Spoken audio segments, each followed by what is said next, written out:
Varachha લંબે Hanuman road ઉપર ગાયત્રી સોસાયટીમાં કારીગરોને પગાર ચૂકવ્યા વિના શેરાનું કારખાનું બંધ કરી ભાગેલા બલર બંધુઓ વિરુદ્ધ 94 લાખની છેતરપિંડીની ફરિયાદ નોંધાઈ છે।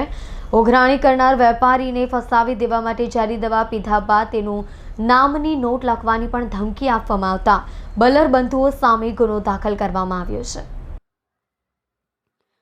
વરાછા લંબે હનુમાન રોડ ઉપર ગાયત્રી સોસાયટીમાં કારીગરોને પગાર ચૂકવ્યા વિના હીરાનું કારખાનું બંધ કરી ભાગેલા બલર બંધુઓ વિરુદ્ધ 94 લાખની છેતરપિંડીની ફરિયાદ નોંધાઈ હતી।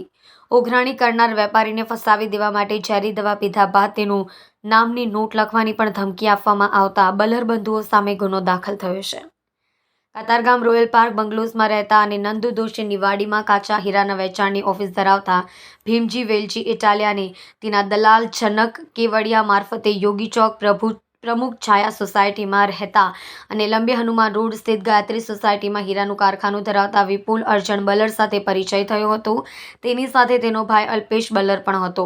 અલ્પેશ ગારિયાધારમાં કારખાનું ચલાવતો હોવાનું પણ જાણવા મળ્યું હતું। બંને ભાઈઓએ પોતાની સાથે વેપાર કરવા ઉપર ફાયદો થશે તેમ જણાવી વેપારી પાસેથી જુલાઈ 2023 94 લાખની કિંમતના 1664.86 કેરેટ હીરા ખરીદ્યા હતા।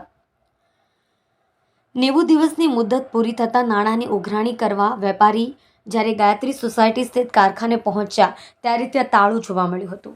તપાસ કરતા કારીગરોને પગાર ચૂકવ્યા વિના જ કારખાનેદાર ભાગી ગયો હતો। તેણે આ રીતે અન્ય વેપારીને પણ છેતર્યા હોવાનું બહાર આવ્યું હતું।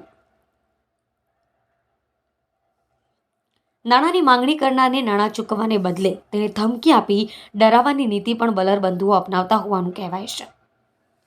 પોતાને પણ આ રીતે ફસાવી દેશે તેવી શક્યતા હોવાને કારણે ભીમજી ઇટાલિયાએ કાપોદ્રા પોલીસ મથકમાં પોલીસ ફરિયાદ કરી છે। આ ફરિયાદમાં તેઓએ એવું પણ જણાવ્યું હતું કે જ્યારે ફોન ઉપર તેઓનો સંપર્ક કરવામાં આવ્યો ત્યારે નાણાંની ચૂકવણી કરવાને બદલે ખોટા કેસમાં ફસાવી દેવાની ધમકી પણ આપી હતી।